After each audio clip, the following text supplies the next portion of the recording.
Welcome to the deep dive. Today we're going to try and decode a very specific challenge in high-end AV. A big one, yeah.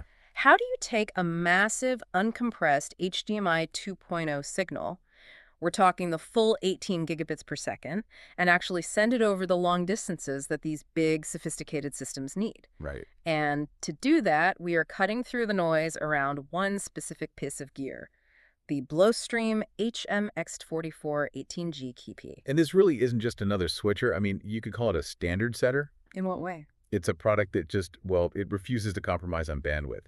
It's for those critical viewing areas where even a tiny bit of compression or, signal loss is just not acceptable. Okay, so let's get right into it. The core promise here is this uncompressed 18 GBPs thing. What does that actually, buy you? Well, what's so fascinating about that number is that 18 GBP supports uncompressed 4K at 60 hertz with, and this is the key part, 4.4.4 chroma subsampling. Right. For most people streaming movies, 4.2.0 is fine, but 4.4.4 is different. It's a world of difference. If you're dealing with high-end gaming, color grading, or, say, a PC signal where you have sharp text and graphics, you absolutely need that 4.4.4 fidelity. Because it gets fuzzy otherwise. Immediately. Text, any kind of UI, it doesn't look soft.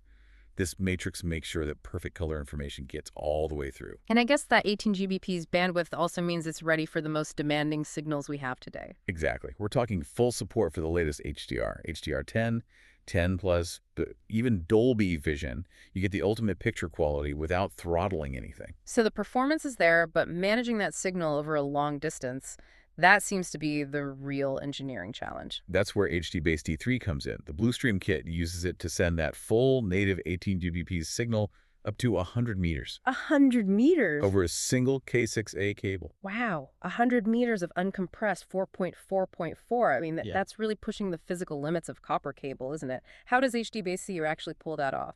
It's a much more robust physical layer. The encoding and error correction are just.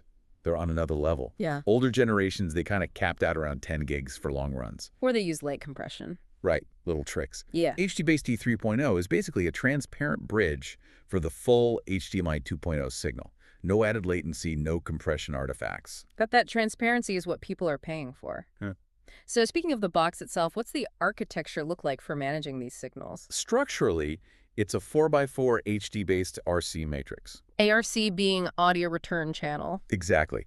So not only do you have 4 HDMI inputs that you can route independently to 4 HD-based outputs, but audio can flow back from the TVs or displays. Which is critical for, say, smart TV apps or a sound bar at the display end. 100%. It lets you send that audio back to your central AV receiver or processor. And I saw the output 1 has simultaneous HDMI and HDBaseT outputs. That's a nice touch. Oh, it's a great feature. Perfect for a local confidence monitor right there at the rack. You don't need to waste a receiver on it. And the kit comes with the 4 receivers, right? It does, yeah. 4 RX18G receivers, and they're powered by the matrix itself over the cable.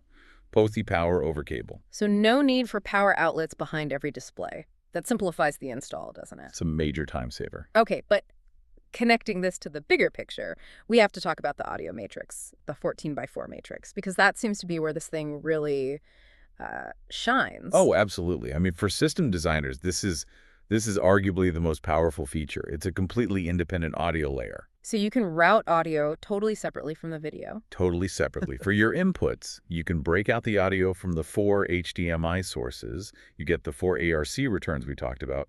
Plus, you get dedicated optical and analog inputs as well. So you could be watching, I don't know, a 4K movie in one room. Right. But be sending a totally different audio stream, say from that analog input, to a different zone entirely. You've got it. That level of audio independence is fantastic for complex installs. And how is all this controlled? Through a built-in web browser interface. Plus, it has all the professional ports you'd expect, RS-232, IR, and a 1 GB Ethernet pass-through for third-party control systems. This is definitely not a consumer box. No, and the price tag confirms that. We're looking at $8,223. Yeah, that tells you exactly who this is for, someone who just cannot afford any compromise. So when you boil it all down, the HMX44-18G-KIT is for that client who demands total, uncompromised video fidelity over distance and who also needs that incredibly deep, independent audio routing. Which brings up a really important question for you to mull over. We're seeing this rapid rise of very efficient compressed AV over IP solutions, things like SDVO. They're often easier to scale up. So the question is this: When is the commitment to uncompressed 18 Gbps distribution really non-negotiable? And when does that design flexibility outweigh the very steep price and the strict Cat6a cabling requirement?